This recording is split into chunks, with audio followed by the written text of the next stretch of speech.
ഇനി പാലക്കാടേക്ക് ബി ശ്രീകുമാർ ചേരുകയാണ്. ശ്രീകുമാർ, ഏറ്റവും പുതിയ വിവരങ്ങൾ എന്തൊക്കെയാണ്? ഷൽമ, പാലക്കാട് വലിയൊരു ഭൂരിപക്ഷത്തിലേക്ക് രാഹുൽ മാങ്കൂട്ടത്തിൽ കടക്കുന്നു എന്നുള്ളതാണ് നമുക്ക് ഏറ്റവും ഒടുവിൽ പറയാൻ സാധിക്കുന്നത്. ഏതാണ്ട് രാഹുലിന്റെ ഭൂരിപക്ഷം 9 റൗണ്ട് പിന്നിട്ടപ്പോൾ 10,000 കഴിഞ്ഞിരിക്കുന്നു എന്നുള്ളതാണ്. ഏറെ പ്രതീക്ഷ വെച്ച് പുലർത്തിയ BJP നഗരസഭകളിലൊന്നും കാര്യമായ ഒരു സ്വാധീനം ഉറപ്പിക്കാനായില്ല, കാര്യമായ വോട്ട് നേടാനായില്ല. അതുകൊണ്ട് തന്നെ ആദ്യ റൗണ്ടിൽ മാത്രമാണ് BJPക്ക് നേരിയ ലീഡ് നേടാനായത്. 1ാമത്തെയും 5ാമത്തെയും റൗണ്ടിലാണ് NDA സ്ഥാനാർത്ഥി C കൃഷ്ണകുമാറിന് ലീഡ് നേടാനായത്. തുടർന്ന് അങ്ങോട്ട് BJP 6ാം റൗണ്ടിലെ ലീഡ് ഏതാണ്ട് 400 കുറഞ്ഞു. പിന്നെ തിരിഞ്ഞു നോക്കേണ്ടി വന്നില്ല UDFന്. രാഹുൽ മാങ്കോട്ടത്തിന്റെ ലീഡ് 5000-ൽ കവിഞ്ഞു. അങ്ങനെ ഇപ്പോൾ 9 റൗണ്ട് പിന്നിട്ടപ്പോൾ ഏതാണ്ട് 10,000 കഴിഞ്ഞിരിക്കുകയാണ്. 10,290ഓളം വോട്ടുകൾക്ക് രാഹുൽ മാങ്കൂട്ടത്തിൽ മുന്നിട്ട് നിൽക്കുകയാണ്. പിരായിരി പഞ്ചായത്തിലെയാണ് ഇപ്പോൾ എണ്ണിക്കൊണ്ടിരിക്കുന്നത്. ഇനി കണ്ണാടി പഞ്ചായത്തുണ്ട്. കണ്ണാടി പഞ്ചായത്തിലും ഇവിടെയെല്ലാം LDFന് വലിയ സ്വാധീനമുള്ള ഒരു മേഖല കൂടിയാണ്. അതുകൊണ്ട് തന്നെ ഇനി BJPയുടെ വോട്ടുകൾ കൂടാനുള്ള സാധ്യത കുറവാണ്. അതുകൊണ്ട് തന്നെ കഴിഞ്ഞ തവണ ഏതാണ്ട് 3,500 പരം വോട്ടുകൾക്കാണ് അന്ന് ഷാഫി പറമ്പിൽ വിജയിച്ചത്. മെട്രോമാൻ E ശ്രീധരനെ പരാജയപ്പെടുത്തിയത്.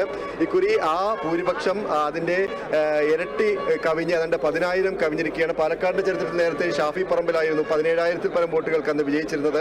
എന്നാൽ ഇക്കുറി ഷാഫി രാജിവെച്ച ഒഴിവിലാണ് ഇവിടെ ഉപതെരഞ്ഞെടുപ്പ് വേണ്ടി വന്നത്.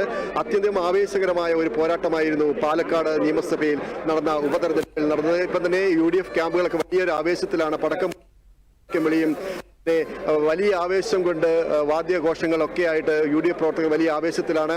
അല്പസമയത്തിനകം തന്നെ ഈ പ്രധാനപ്പെട്ട നേതാക്കളെല്ലാം ഇവിടെ എത്തും. മുസ്ലിം ലീഗിന്റെയും ഒക്കെ പ്രധാനപ്പെട്ട നേതാക്കൾ ഇവിടെ എത്തി ഈ പറയുന്ന ആഘോഷ പരിപാടികൾക്ക് നേതൃത്വം നൽകും. ഇതിനുള്ള ജൂബിലേഷനൊക്കെ ഉടൻ തന്നെ ആരംഭിക്കും. എന്തായാലും വലിയൊരു ആവേശമായിരുന്നു ഈ പറഞ്ഞ പോലെ പാലക്കാട്ട് നമുക്ക് കണ്ടത്.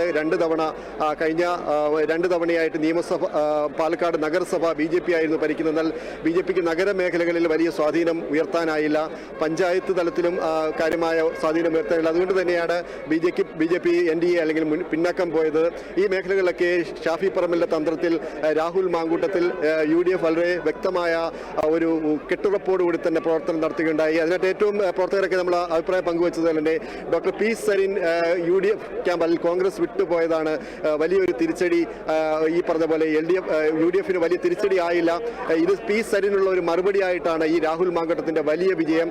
അല്പം കൂടി ക്ഷമ കാണിച്ചിരുന്നെങ്കിൽ P സരിന് UDFിൽ തന്നെ നിലനിൽക്കാമായിരുന്നു എന്നും അഭിപ്രായങ്ങൾ പങ്കുവയ്ക്കേണ്ടത്. എന്തായാലും വലിയ ഒരു ആവേശം. ഇനിയും നമുക്ക് ഒരുപാട് കാര്യങ്ങൾ പറയാനുണ്ട്. പക്ഷേ സമയപരിമിതിയുണ്ട്. എല്ലാ മണ്ഡലങ്ങളിലും ഉണ്ട്. ഈ ഉപതെരഞ്ഞെടുപ്പുകളിലൊക്കെ വലിയ ഇതുണ്ട്.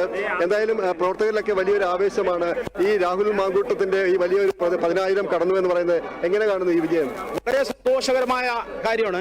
വളരെ അഭിമാനിക്കുന്നു. വർഗീയ ശക്തികൾക്ക് ഇവിടെ ഒരു സ്ഥാനമില്ല പാലക്കാട് എന്ന് തെളിയിക്കുന്നൊരു തെരഞ്ഞെടുപ്പായിരുന്നു ഇത്. വളരെ സന്തോഷമുണ്ട്. കോൺഗ്രസ് ക്യാമ്പ് UDF ഒരു ഒറ്റക്കെട്ടായിട്ടാണ് പ്രവർത്തിച്ചത്. തീർച്ചയായിട്ടും തന്നെയാണ് ഞങ്ങൾ ഇവിടെ പ്രവർത്തിച്ചത്. ഈ P സരിൻ പുറത്തു പോയത് എന്ന് ഒരു സ്വാധീനവും ചെലുത്തിയില്ല. ഒരു സൈന്യമില്ല. ഞങ്ങളെ കോൺഗ്രസിന് ഒന്നും എത്തിയിട്ടില്ല. LDFന് കിട്ടിയ വോട്ടിനേക്കാളും കുറവാണല്ലോ ഇപ്പൊ സെരിന് കിട്ടിയിരിക്കുന്നത്. പഴയ 34,000 വോട്ട് കിട്ടിയിരുന്നു. അതിനും താഴെയാണ് സെരിൻ വന്നുകൊണ്ടുണ്ടായത്. ഒരു എഫക്റ്റും തീർച്ചയായിട്ടും ഇവർ പറയുന്ന പോലെ തന്നെ പാർട്ടി ചിഹ്നത്തിലൊക്കെ ആയിരുന്നു കഴിഞ്ഞ തവണ ഇടതുമുന്നണി സ്ഥാനാർത്ഥി മത്സരിച്ചത്. ഇപ്പോൾ സ്വതന്ത്ര സ്ഥാനാർത്ഥി എന്ന സ്റ്റെതസ്കോപ്പിലായിരുന്നു മത്സരിച്ചത്. അതുകൊണ്ട് പാർട്ടി ചിഹ്നത്തിൽ വോട്ട് ചെയ്യാത്തതും ഈ ഇടതുമുന്നണിക്ക് വോട്ട് കുറഞ്ഞു. എന്നാൽ പോലും ഇടതുമുന്നണിക്ക് വലിയ പ്രതീക്ഷയുള്ള കണ്ണാടി പഞ്ചായത്തുകളെ വോട്ട് ഇനി എണ്ണാനുണ്ട്. എന്തായാലും 2ാം സ്ഥാനം ആര് എന്നുള്ളതാണ് ഏറ്റവും വലിയ ഇനിയുള്ള ഒരു ചോദ്യം. 1ാം സ്ഥാനം ഏതാണ്ട് രാഹുൽ മാങ്കൂട്ടത്തിൽ ഉറപ്പിച്ചു കഴിഞ്ഞു. 10,000 ഭൂരിപക്ഷം കടന്നു. ഇനി അത്ഭുതങ്ങൾ മാത്രം സൃഷ്ടിച്ചാൽ മാത്രമേ ഇവിടെ ഒരു അട്ടിമറി വിജയം മറ്റുള്ളവർക്ക് നേടാനാവൂ. ഷാൽമ.